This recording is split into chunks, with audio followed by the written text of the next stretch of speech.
अस्सलामुअलैकुम नाजरीन, प्रोग्राम रोज़ा और सेहत के साथ मैं हूं आपकी होस्ट आयशा शकूर। उम्मीद करती हूं आप सब लोग खैरियत से होंगे और रमज़ानुल मुबारक को भरपूर तरीके से गुजार रहे होंगे। रोज़ाना लाहौर न्यूज़ के प्लेटफॉर्म से हम आपके लिए स्पेशल इफ्तार ट्रांसमिशन लेकर आते हैं, जिसमें हमारे साथ हमारी डाइटिशियंस, कंसल्टेंट्स, गायनोकोलॉजिस्ट्स और हेल्थ केयर एक्सपर्ट्स मौजूद होते हैं जो आपको ज़बरदस्त किस्म के टिप्स देते हैं। आज भी हमारे इस प्लेटफॉर्म को हम अवेयरनेस के लिए यूज़ करेंगे और हम बात करेंगे पॉलीसिस्टिक ओवरी सिंड्रोम पर, जो कि बहुत ज़्यादा आजकल की लड़कियों में पाई जा रही है। और उसके अलावा हमारी जितनी भी प्रेग्नेंट वुमेन और ब्रेस्ट फीडिंग वुमेन होती हैं, क्या वो रोज़े रख सकती हैं, और अगर रख सकती हैं उन्हें किस तरह से डाइट प्लान को फॉलो करना चाहिए। इस तमाम तर सूरत हाल पर बात करने के लिए प्रोफेसर डॉक्टर रेहाना आमिर खान हमारे साथ मौजूद है। अस्सलाम वालेकुम डॉक्टर रेहाना। वालेकुम अस्सलाम, कैसी हैं आप? अल्हम्दुलिल्लाह, आई एम गुड। आप कैसी हैं? I am fine. कैसा जा रहा है आपका रमज़ान? रमज़ान बहुत अच्छा जा रहा है। बहुत ठंडा जा रहा है, मौसम आजकल बहुत खुशगवार हुआ, लेकिन फिर भी रोज़ा रखना मुश्किल है बाहर। बिल्कुल, डिहाइड्रेशन बहुत हो जाती है, प्यास बहुत लग जाती है। डॉक्टर रेहाना, सबसे पहले तो हम बात कर लेते हैं पीसीओएस पे, यानी पॉलीसिस्टिक ओवरी सिंड्रोम। ये आजकल बहुत ज़्यादा हमारी लड़कियों में हो रहा है, इसकी क्या वजह है वैसे? पीसीओएस ये बहुत ही अच्छा टॉपिक आपने चुना। ये इस पॉइंट ऑफ व्यू से टॉपिक है कि ये नियरली समझ लें कि ये प्रॉब्लम 14 ईयर्स ऑफ एज से स्टार्ट हो रही है और 40s तक, 45 तक, यानी सारे रिप्रोडक्टिव एज ग्रुप को ये कवर कर रही है प्रॉब्लम। ये मतलब किसी एक पर्टिकुलर एज ग्रुप पे नहीं है कि आपके 20s में है या 30s में है, ये अर्ली ऑनसेट। और उसके बाद ये कोई अगर समझ लें कि अपने 20s में एक्वायर नहीं कर रहा, वो अपने 30s में एक्वायर कर ले, 30 ईयर ऑफ एज में एक्वायर कर लेता है। लाइक कोई स्पेसिफिक पैटर्न नहीं है। और इसका नियरली 100% रीज़न सिर्फ डाइट है कि डाइट की जो पर्टिकुलरली अभी हम इस तरह की डाइट यूज़ करते हैं, बहुत ही ज़्यादा रिफाइंड डाइट है। आमतौर पे ये जैसे समझ लें कि बाहर का खाना है, फास्ट फूड है, इसके अलावा सेंसेस है हर एक में। ये सारी चीज़ें ऐसी हैं जिनसे ओवरी सेंसिटिव होती हैं। फीमेल में जो सबसे ज़्यादा मिथ है पाकिस्तान में, तो बहुत ज़्यादा क्लिनिक पे हर दूसरा मरीज़ जो आता है वही समझता है कि मैं एक्चुअली पीसीओएस एक सिंड्रोम है। पीसीओ को अगर हम देखें ना, इट्स नॉट अ डिजीज़ हम उस बीमारी को कहते हैं जिसकी सिर्फ एक हो, जिसका एक नुकसान, लाइक समझ लें कि हम गिरे हैं तो हमारी टांग टूट गई, ये एक, जी हम कह रहे हैं एक फ्रैक्चर है सिंगल, तो ये एक डिजीज़ है। लेकिन पीसीओएस को सिंड्रोम उस डिजीज़ को कहते हैं जिस जो है तो एक डिजीज़ मगर उसके इफेक्ट बहुत ज़्यादा है, बहुत ज़्यादा, जिसका आपका वेट गेन स्पेक्ट्रम है। एग्जैक्टली, आपके चेहरे पे बाल होंगे, आपका वेट गेन होना शुरू हो जाएगा। इसके अलावा आपके मेंस्ट्रुअल एबनॉर्मेलिटीज़, हमारी में तब्दीलियाँ आना शुरू हो जाती हैं। 2 to 3 मंथ्स इन लोगों को मेंस्ट्रुअल साइकिल ही नहीं होते, लाइक मेंस्ट्रुअल पीरियड्स नहीं होंगे। उसका मैनी टाइम ऐसा होता है कि मेडिकेशन लेनी पड़ती है तो पीरियड्स होते। तो पेशेंट में जो मिथ है सबसे बड़ी, उसके बाद यही जो पीसीओ है ये इनिशियली इसी तरह प्रेजेंट करता है कि जी पेशेंट आपके पास आ जाते हैं मेंस्ट्रुअल इरेगुलरिटी के साथ, बार चेहरे का लेज़र करा रहे हैं कि जी बाल बहुत ज़्यादा हैं चेहरे पे। इसके अलावा मतलब एक्चुअली पीसीओ का अगर हम एक सिंगल वर्ड यूज़ करें कि पीसीओ की रीज़न क्या है, तो पीसीओ में हम कहते हैं वो सारे हार्मोन्स जो कि फीमेल्स में नहीं होने चाहिए और जो मेल हार्मोन्स हैं उनका लेवल बढ़ जाता है। मेल हार्मोन जिसे कहते हैं एंड्रोजन, उसका लेवल पीसीओएस में इंक्रीज कर जाता है। तो वो सारे इफेक्ट्स जो एक मेल के, लाइक स्किन के फेशियल हेयर्स, आपका स्किन का टेक्सचर, इवन आपकी वॉइस, ये सारे इफेक्ट्स आना शुरू हो जाते हैं। आपके बाल, जैसे मेल में जो फ्रंट बाल्डनेस है वो कॉमन है, फीमेल में फिर आ जाता है कि हमारे बाल गिर रहे हैं, फ्रंट बाल्डनेस बहुत ज़्यादा हो गई है। चेस्ट पे हेयर्स, ये सब मेल पैटर्न पे हेयर डिस्ट्रीब्यूशन, मेल पैटर्न पे आपकी स्किन का पैटर्न, मेल पैटर्न पे आपके हेयर्स का पैटर्न, बॉडी का टेक्सचर, सब इवन फिजीक आपकी मेल पैटर्न पे होना चाहिए। फेमिनिज्म कम हो गई ना आपकी। एट द सेम टाइम ये वो इफेक्ट है जो टाइम बीइंग है, फॉर द टाइम बीइंग, जिनको हम कह रहे हैं कि एक पॉइंट पे, कि अगर हम 1 पॉइंट बात कर रहे हैं तो हम कह रहे हैं कि जी आप सिंगल पॉइंट पे आप अपने बच्चे को, छोटी बच्चियाँ हैं लाइक घर में वो चॉकलेट्स, लेज, जो भी what ever they like, ice cream, उसके बाद फास्ट फूड, कोक, ये सब चीज़ें इसी को लेके चल रही हैं। नेचुरल डाइट से जितना हम दूर जा रहे हैं, अदरवाइज जैसे हम अपने एटीट्यूड्स में बात करते हैं कि हम अपने एटीट्यूड्स में जितना नेचर से दूर जाते हैं, हमें उतने प्रॉब्लम ज़्यादा फेस करने पड़ते हैं। या अदरवाइज जैसे प्रिंसिपल्स ऑफ लाइफ हैं या ज़िंदगी में बाकी रूल्स रेगुलेशन है, हम जितना नेचर के करीब रहते हैं हम बेनिफिशियल रहते हैं। बिल्कुल पीसीओ की सेम ही साइकोलॉजी है। डॉक्टर याना यही वजह है कि हमारी छोटी छोटी एज की बच्चियां होती हैं, वो उनमें भी ये सारे प्रॉब्लम्स उनमें राइज होना शुरू हो गए हैं। बच्चों को हम ये नहीं सिखा रहे कि वो वेजेस लें, वो फ्रूट्स लें, पहले आमतौर पे ये कंसिडर किया जाता कोई आया बाहर से, उसने एक एप्पल खा लिया, फिर थोड़ी देर बाद जी क्या आया जी किन्नू बैठ के खा लिए, ये खा लिया। फैमिली इकट्ठे बैठते थे तो वो कोई फ्रूट रख लिया, वो सारे खा रहे हैं, इस तरह का बिल्कुल। अब ये है कि जी सारे इकट्ठे हुए तो फ़ौरन बर्गर खा लो, फ़ौरन फास्ट फूड के लिए कुछ चले order जाओ, कर लेते हैं, बाहर चले पिज़्ज़ा जाओ, पिज़्ज़ा खा लेते हैं बिल्कुल। मिल के। हाँ। तो एक्चुअली जो लाइफस्टाइल मॉडिफिकेशन है ना, जिसमें हमारा ईटिंग पैटर्न, ईटिंग हैबिट्स और जो चीज़ें हम खा रहे हैं, हम नेचुरल डाइट से दूर चले गए, स्टीम चीज़ों को हम लाइक ही नहीं करते। हम वो चीज़ें लाइक करते हैं जो स्पाइसी हैं, जिनमें सेंसेस हैं, वो सारा कुछ हम लाइक कर रहे हैं, हम फास्ट फूड को लाइक कर रहे हैं। रिफाइंड फूड अगर हम देखें तो ये एक्चुअली अमेरिकन प्रोडक्शन थी, और सबसे ज़्यादा आर्टिकल्स अमेरिका में खुद अब इसके अगेंस्ट हैं कि ये फॉर द टाइम बीइंग तो फीमेल्स में ज़ाहिर है, फिर कल को जब मेंस्ट्रुअल इरेगुलरिटीज़ हैं, ये सारे प्रॉब्लम्स हैं, तो कंसीव करने में भी प्रॉब्लम होगा, प्रेगनेंसी नहीं होगी कल को ना। ठीक है। और फिर एक अलग फीमेल के लिए बड़ा स्ट्रेसफुल मार्क हो जाता है। पाकिस्तान में तो जो ही शादी होती है 6-8 महीने बाद हर एक मतलब ये जी प्रेगनेंसी नहीं हुई, अभी प्रेगनेंसी नहीं हुई। तो एक्चुअली जब आप पीसीओ के साथ हो तो इसको रिवर्ट फ़ौरन नहीं होगा। अगर समझ लें कि आज आपने सोचा है कि मैं आज के बाद कोई भी ऐसी फास्ट फूड और बहुत ज़्यादा कार्ब्स या इस तरह की नेचुरल डाइट, मैं फ्रूट्स वेजीज ज़्यादा खाऊंगी, मैं नेचुरल डाइट पर रहूँगी, तो आपने जब आज ये डिसीजन लिया है, आपको साथ मेडिकल सपोर्ट भी मिले, टैबलेट्स भी मिले जो एंटी एंड्रोजेंस हैं, सारा कुछ है, इन स्पाइट ऑफ डैट आप एक्सरसाइज भी करें, आप अपनी एक्टिविटी को भी इन्हेंस करें, फिर भी आपको 1 ईयर 2 ईयर्स लग जाते हैं पीसीओ से रिवर्ट होने। ये इतना मतलब इम्प्लीकेशन है, समझ लीजिए आपकी बॉडी के अंदर रच बस गई बीमारी, और उसके साइड इफेक्ट्स उसके साथ साथ ही चलते हैं, आप ट्रीटमेंट लेते हो, रिकवर साइड करते इफेक्ट हो। है जो मैंने आपको कहा फॉर द टाइम बीइंग। अगर हम पीसीओ के लॉन्ग टर्म साइड इफेक्ट पे बात करें, पीसीओ का मरीज उसको कार्डियक इलनेस का प्रॉब्लम होगा लेटर एजेस में, उसको डायबिटीज़ का प्रॉब्लम होगा लेटर एजेस में, उसको ब्रेस्ट कैंसर का प्रॉब्लम होगा लेटर एजेस में, उसको यूट्रस के कैंसर का रिस्क होगा लेटर एजेस में, उसको ओवेरियन कैंसर का रिस्क होगा later ages. Exactly, this is very alarming. एक बहुत सेंसिटिव टॉपिक है जिस पे हम डिस्कशन उस तरह से नहीं होती, अवेयरनेस नहीं दी जाती, और पीसीओएस जिन खवातीन को होते हैं उसके बाद और बहुत ज़्यादा डिजीजेज हो जाती हैं, जैसे कि अभी आप बता रहे हैं। उसके बाद देखिए सबसे पेशेंट मेरे पास आते हैं, वो कहते हैं डॉक्टर साहब ट्रीटमेंट, मैं कहती हूँ दुनिया की वो बीमारी को सबसे अच्छी बीमारी समझे उसको जिसका हल आपके पास है, जिसका सोल्यूशन आपके पास है। आप डॉक्टर पे डिपेंडेंट नहीं है कि आपने सर्जरी नहीं करानी, डॉक्टर आपको आपकी मेडिकेशन ध्यान से नहीं चेंज कर रहा, डॉक्टर आपकी बात ध्यान से नहीं सुन रहा। वो बीमारी जिसका टोटली इख्तियार आपको है, बिल्कुल उसका सोल्यूशन आपके पास है। एग्जैक्टली, आपने बस अपनी डाइट को बेहतर करना है, आपने अनहेल्दी नहीं खाना। You have to change yourself कि आपने हेल्दी चीज़ें खानी है, आपने नेचुरल डाइट पर रहना है, आपने अपनी एक्टिविटी रखनी है, सेडेंटरी लाइफस्टाइल नहीं होगा कि आप बैठे हैं, आप घंटों टीवी देख रहे हैं, आप साथ चिप्स खा रहे हैं, आप ये कर रहे हैं, आप वो कर रहे हैं, उसके बाद आपकी एक्टिविटी अदरवाइज आप वॉक नहीं कर रहे हैं, आप कोई एक्सरसाइज नहीं कर रहे हैं। तो पीसीओ का समझ लें कि नियरली 90% सोल्यूशन जितने भी ड्रग्स पीसीओ पॉलीसिस्टिक ओवरीज के पेशेंट्स को दी जाती हैं वो सपोर्टिव, वो सपोर्टिव थेरेपी है, वो ट्रीटमेंट नहीं है। एक्चुअली ट्रीटमेंट या क्योर ऑफ द डिजीज़ क्या है जो मैं आपको बता रही हूँ कि आपका लाइफस्टाइल मॉडिफिकेशन एंड आपकी डाइटरी मॉडिफिकेशन, ये ट्रीटमेंट है आपका। पीसीओ का पेशेंट उसका चूँकि इंटरनली इन्वायरमेंट ही सस्टेनेबल नहीं है, अगर वो कंसीव भी कर जाते हैं, समझ लें सब फर्टिलिटी के साथ आया आपका, ठीक है, मैरिड कपल है, फीमेल को पीसीओ है, शायद कोई 2 साल 3 साल हुए हैं, आपने कहा वो नहीं जी आप हमें दवाई देना। पीसीओ में एक्चुअली अल्ट्रासाउंड जब भी वो किसी रेडियोलॉजिस्ट के पास जाएंगे कराने, वो कह देंगे जी नहीं जी आपका तो एग नहीं बना हुआ, आपके एग स्मॉल हैं, तो आप डॉक्टर को कहे आपको मेडिकेशन दे एग बनाने में। तो पीसीओ के मरीज में देखती हूँ many time years and years ovulation induction drugs हम उन्हें कहते हैं, लाइक एग बनाने की जो दवाइयाँ होती हैं वो ले रहे होते हैं ईयर्स एंड ईयर्स, ठीक है।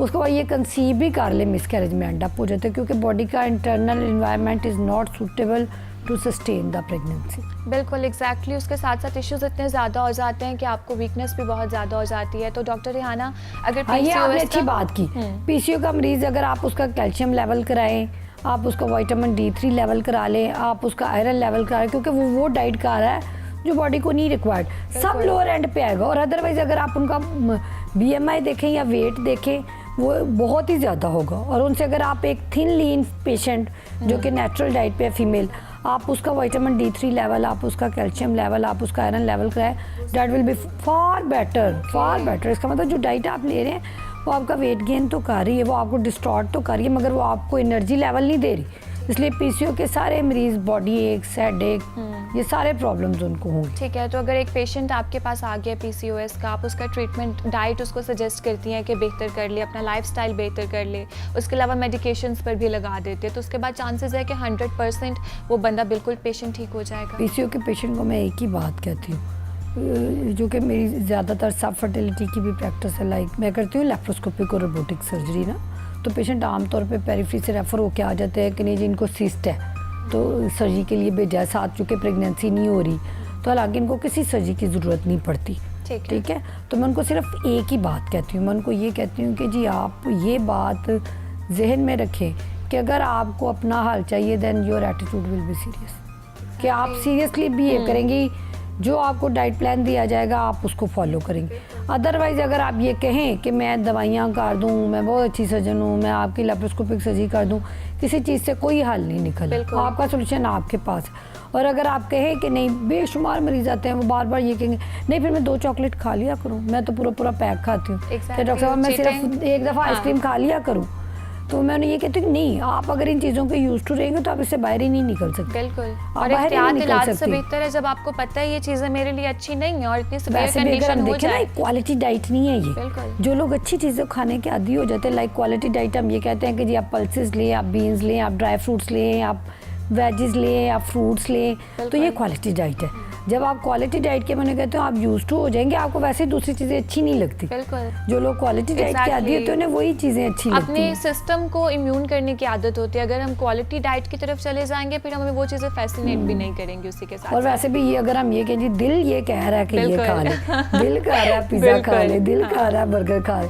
दिल कह रहा है अभी बाहर चले जाते हैं खाना खाने के लिए, तो फिर दिल की कहानी तो फिर और है ना। एग्जैक्टली, तो अगर आप पीसीओएस के बीमारी पेशेंट के हैं तो साथ उसका आपको कोई रिलेशन नहीं है। बिल्कुल पीसीओएस के अलावा जितने भी हमारे ये हाइपरटेंशन के मरीज होते हैं, ब्लड प्रेशर के पेशेंट्स होते हैं, शुगर के पेशेंट्स होते हैं, उन सबको चाहिए कि अपनी डाइट को बहुत लिमिटेड किया जाए ताकि कॉन्सिक्वेंसेस जो है वो ना उनसे फेस। एक्चुअली जितनी मॉडर्न इरा की डाइट्स है ना, उनके उनको सिर्फ हम ये देखते हैं कि हमें खाने में कितना मज़ा आ रहा है। बिल्कुल, हर बंदे को, जैसे हम कोई एक मेडिकेशन, हम एक पैनाडोल की गोली लेते हैं तो हम पढ़ते हैं कि जी इसका क्या साइड इफेक्ट है, या कोई भी टैबलेट आपको कोई डॉक्टर प्रेस्क्राइब करता है तो आमतौर पे अब आके लोग सर्च करते हैं कि इसका क्या साइड इफेक्ट है, फिर उसको लेते हैं। लेकिन खाते वक्त हम नहीं सोचते, खाते वक्त जो चीज़ हमें टेस्ट में अच्छी लग रही है उसको तो हमने फिर पीछे हम खाते पड़ जाना है। जाए। वो तो समझ ले वहाँ पाँव धरने की जगह नहीं होनी। कोई ऐसी जगह है ना जहाँ कुछ भी ऐसा मेरा वहाँ पाँव धर, लोगों ने ये नहीं सोचना कि इसको भी हमने देखना है कि ये जब चीज़ हमारे अंदर जा रही है तो उसका क्या इम्पैक्ट है हमारी बॉडी पे। इसलिए डाइट को ऐसे मत ले, डाइट को ये मत सोचें कि ये हमें डाइट हम इसलिए ले रहे हैं कि ये हमें खाने में टेस्ट दे रही है, हमें खाने का मज़ा आ रहा है। डाइट एक आपकी ज़िंदगी का सबसे बड़ा डिसीजन है जिसने आपकी पूरी बॉडी के सारे मैकेनिक्स कंट्रोल करने। इसलिए डाइट को इस तरह मत लें, डाइट को ये समझें कि ये एक कोड है जो हम अपनी लाइफ के अंदर, अपने जिस्म के अंदर भेज रहे हैं और उसने एक्सप्रेस होना है। That code will be expressed. अगर हम भेज ही गलत रहे हैं तो वो एक्सप्रेस भी गलत होना है। ज़्यादातर बीमारियाँ नियरली 80-90% वो हमारी खुद डाइटरी पैटर्न से रिलेटेड होती।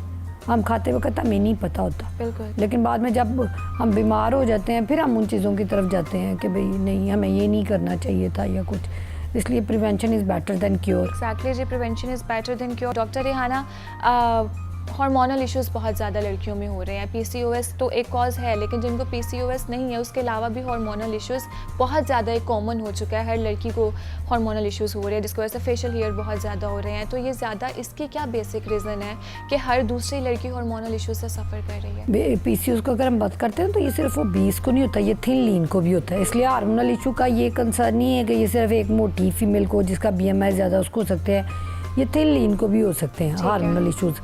बेसिकली फीमेल्स में ना एक्चुअली बात यही है कि जैसे लड़कियां बाहर जी जितने पेशेंट आते हैं उनमें से 60-70% में उनसे पूछना जो पीसीओएस के साथ है, हार्मोनल प्रॉब्लम्स के साथ है, तो उनसे पूछा जो कहेंगे हम हॉस्टलाइट हैं, हम हॉस्टल में स्टे कर रहे हैं, हम स्टडी कर रहे हैं, हम स्टूडेंट हैं, हम यूनिवर्सिटी जाते हैं, हमारा टाइम इतना यूनिवर्सिटी में स्पेंड होता है, वहाँ पर जो मिला वो खा लिया। अदरवाइज जो मेजर हार्मोनल प्रॉब्लम्स होते हैं ना, जो वो पर्टिकुलर प्रॉब्लम्स होते हैं, लाइक जैसे समझ लो ओवेरियन सिस्ट है कि जी सिस्ट का प्रॉब्लम है, लाइक एंडोमेट्रियोसिस है, ये एक डिजीज़ होती है जैसे जिसके अंदर ना ब्लिस्टर्स हो जाते हैं पूरे पेल्विस में, ब्लड जमता है, तो वो हार्मोनल इम्बैलेंस करती हैं। जो ओवेरियन ट्यूमर्स हैं वो करते हैं, ये डेफिनेट डिजीज़ है। इनका इंसिडेंस कंपैरेटिवली कम है, लेकिन इन सब का इंसिडेंस का रिलेशन भी बड़ी हद तक हमारी डाइट से है, बहुत ज़्यादा। अदरवाइज ट्यूमर्स होते हैं, ब्रेन ट्यूमर काट सकते हैं, हार्मोनल इम्बैलेंस, ठीक, वो उनके इंसिडेंस 1% भी नहीं है, 1 to 2% जो ऐसी डिजीज़ ठीक हैं। है। हालांकि वो भी लिंक्ड है हमारी एक्टिविटी के साथ, सबके साथ, लेकिन वो माइन्यूट इंसिडेंसेस हैं। वो इस तरह के नहीं है कि हम कहें कि जी ये एक पब्लिक प्रॉब्लम है या एक ये सोशल प्रॉब्लम है। लेकिन अदरवाइज जो हार्मोनल इम्बैलेंसेस है, जिसमें आपने अल्ट्रासाउंड कराया, आपकी यूट्रस नॉर्मल लुकिंग है, आपकी ट्यूब्स नॉर्मल लुकिंग है, आपकी ओवरीज नॉर्मल, मैंने तो अल्ट्रासाउंड कराया, उस पर तो कुछ भी नहीं आ रहा, लेकिन मेरा हार्मोनल प्रॉब्लम नहीं ठीक हो रहा। मैं तो इतनी दफ़ा लेज़र करा लिया फेशियल का, लेकिन मेरी फेशियल ग्रोथ नहीं ठीक हो रहा, ठीक है। मैं तो सारे आयरन ले लिए, मैंने टॉनिक्स ले लिए, मैंने वाइटामिन ले लिए, लेकिन मेरा हेयर ग्रोथ नहीं ठीक हुआ। तो ये सारे प्रॉब्लम्स का वही आंसर है, सिंपल, कि जी इसका मतलब ये है कि आपको कोई ऑर्गेनिक डिजीज़ नहीं है, you are not a sufferer of organic disease, आपको एक सोशल इशू है। जैसे साइकोलॉजिकल इश्यूज होते हैं ना, ऐसे डाइट भी एक सोशल इशू हो चुका है कि आप सोशली जाते हो, आपके मैं फलां फंक्शन पे गई, मैं ये भी खा लिया, मैं ये भी खा लिया, आज हमारी ये गैदरिंग थी, मैंने ये भी खा लिया, मैंने ये भी खा लिया, या मैं तो हॉस्टल में रहती हूँ, हम तो बाहर चले जाते हैं, हम तो ये डाइट खाते हैं। तो एक्चुअली डिजीज़ को किसी हद तक हमने एक डिजीज प्रोसेस से ज़्यादा ना उसको एक सोशल प्रॉब्लम बना लिया। Exactly, and you have to take it very seriously, क्योंकि एक डाइट बेहतर करने से आप अपना पूरा लाइफस्टाइल भी बेहतर कर सकते हैं। डॉक्टर रेहाना, क्विकली मुझे ये बताएं कि जितनी भी हमारी प्रेग्नेंट वुमेन हैं उनको ये कन्फ्यूजन है कि वो रोज़ा रख सकती हैं या नहीं, तो आप क्या कहना चाहेंगे इस बारे में? रोज़ा एक, देखें एक्चुअली तो रोज़ा एक रिलीजियस एक्ट, बिल्कुल, ठीक है। तो अगर ये बात की जाए कि जी रोज़ा छोड़ना ना छोड़ना जायज़ है ना जायज़ है, वो कहानी और है। पेशेंट आते हैं तो पेशेंट बेशुमार पेशेंट ये कहते हैं कि मुझे डिजीनेस होती है। एक तो वो पेशेंट हैं, देखिए दो लाइनें, जैसे मैंने एक लाइन ड्रा कर दी। एक तरफ वो पेशेंट है जिनको हाइपरटेंशन है, जिनको डायबिटीज़ है, जिनको एक प्रॉब्लम है, जो कि अदरवाइज ही बड़ी मुश्किल से अपना प्रेगनेंसी का टाइम गुजार रहे हैं, जिनको बेशुमार वॉमिटिंग है प्रेगनेंसी में, जो जिनकी हेल्थ ही सिक हेल्थ है ड्यूरिंग प्रेगनेंसी में, जो एक सस्टेनेबल लेवल पे नहीं आ रहे, वो तो खुद ही नहीं रखते, ना वो डॉक्टर से आके पूछेंगे कि मैंने रोज़ा रखना है कि नहीं। प्रेगनेंसी एक्चुअली एक फिजियोलॉजिकल कंडीशन है। बेशुमार पेशेंट ऐसे भी होते हैं जिनको कोई सिम्टम्स नहीं होती प्रेगनेंसी में। सारी प्रेगनेंसी ऐसे ही नहीं होती कि उल्टियाँ हो रही हैं, ये हो रहा है, वो हो रहा है, तूफान मचा हुआ है प्रेगनेंसी। 80% मरीजों को प्रेगनेंसी में एक्चुअली कुछ भी नहीं होता। वो पेशेंट कैंडिडेट है कि क्या उन्होंने रोज़ा रखना है कि नहीं। वो बहुत हद तक पेशेंट के कंप्लायंस पे। बेशुमार पेशेंट प्रेगनेंसी में जो है वो टॉलरेट कर जाते हैं फास्टिंग को, भूखे रहने को टॉलरेट कर जाते हैं, उनको कुछ भी नहीं होता। यहाँ जो इम्पोर्टेंट क्वेश्चन जो लोगों को बताने के लिए है, वो इम्पोर्टेंट ये है, क्या रोज़े का असर बच्चे की हेल्थ पे होगा कि नहीं। बिल्कुल, या रोज़े से माँ कोलैप्स तो नहीं कर जाएगी, ऐसा नहीं है। रोज़े का असर बच्चे की हेल्थ पे नहीं होगा। जो इनबॉर्न जो बच्चा अभी यूट्रस के अंदर है, जो अभी पैदा नहीं हुआ, उसका इफेक्ट, रोज़े का बैड इफेक्ट उस पर नहीं होगा। उसकी रीज़न क्या है? प्रेगनेंसी में जितने भी हार्मोन्स रिलीज होते हैं वो सारे होते हैं डायबेटोजेनिक्स, वो एक्चुअली शुगर लेवल को अप करते हैं। प्रेगनेंसी में GDM का इंसिडेंस है 70-80%। रोज़े की हालत में सिर्फ एक चीज़ का फियर होता है कि आपका ग्लूकोज लेवल ना फॉल कर जाए और आपको हाइपोग्लाइसीमिया ना हो जाए, आप अनकॉन्शियस ना हो जाए ग्लूकोज लो होने से। प्रेगनेंसी में हाइपोग्लाइसीमिया नियरली नील है, अल्लाह की तरफ से, क्योंकि अल्लाह ताला ने, चूँकि हम ये कह रहे हैं ये तो ज़हर एक आने वाली नस्ल है ना, जो प्रेगनेंसी है वो एक आने वाला टाइम है, एक आने वाली जनरेशन है। वो बच्चा अमीर का भी पैदा हो रहा है, बच्चा वहाँ भी पैदा हो रहा है जहाँ रोटी नहीं है, बच्चा वहाँ भी पैदा हो रहा है जहाँ सब कुछ है। तो एक्चुअली अल्लाह ताला ने जो इंसान की जो कमिंग जनरेशन है उनके प्रोसेस को ऐसे रखा है कि फीमेल अगर कुछ नहीं भी खाती, समझ लो उनको अवेलेबिलिटी नहीं, घर में ही फाके, फिर भी सस्टेन रहता है फिटस, ठीक है। तो इसलिए रोज़े का असर बच्चे पे नहीं होता। जितने प्रेगनेंसी के हार्मोन्स हैं वो शुगर लेवल को ऊपर लेके जाते हैं। इसलिए अगर आपकी प्रेगनेंसी में अदरवाइज़ आपको हाइपरटेंशन नहीं है, आपको डायबिटीज़ नहीं है, आपको कोई और इशू नहीं है, तो आप रोज़ा रख सकते हैं। ठीक है, अगर स्मूथली चल रहा है तो आप रख सकते हैं, या आपके बच्चे को कुछ नहीं कहेगा। That actually prove to be beneficial, वो आपको जेस्टेशनल डायबिटीज़ से बचाएगा। जो प्रेगनेंसी के दौरान शुगर होती है उससे बचाएगा, आपको बेनिफिशियल होगा अगर आप सस्टेन कर सकती हैं। लेकिन अगर आपको ये लगता है कि रोज़े के हालत में मुझे हेडेक शुरू हो जाता है, मुझे डिजीनेस होना शुरू हो जाती है, मेरे बॉडी लिथार्जिक हो जाती है, किसी हद तक तो लिथार्जी वीकनेस हर एक रोज़ेदार को ही होती है ना, जो नहीं भी प्रेग्नेंट। लेकिन प्रेगनेंसी में चूँकि रिक्वायरमेंट्स डबल हो जाती है ना, आपकी बॉडी की रिक्वायरमेंट्स डबल हो, तो वो डिजीनेस का लेवल या वीकनेस या लिथार्जी का लेवल भी प्रेग्नेंट औरतों में जब वो रोज़ा रखती हैं डबल हो जाता है। तो अगर तो आप उसको टॉलरेट कर सकते हैं तो रोज़ा बिल्कुल नुकसानदेह नहीं है माँ या ठीक है, बच्चे के तो लिए। अगर आप ठीक उसको है? टॉलरेट कर सकते हैं तो आप रोज़ा रख सकते हैं। हाँ, आप थैंक यू रोज़ा सो रख मच डॉक्टर सकते हैं। रेहाना फॉर गिविंग ठीक अस है। Your time. It was lovely talking to you. Viewers, इसी के साथ साथ रोज़ा और सेहत से मुझे दीजिए इजाज़त। अल्लाह हाफ़िज़।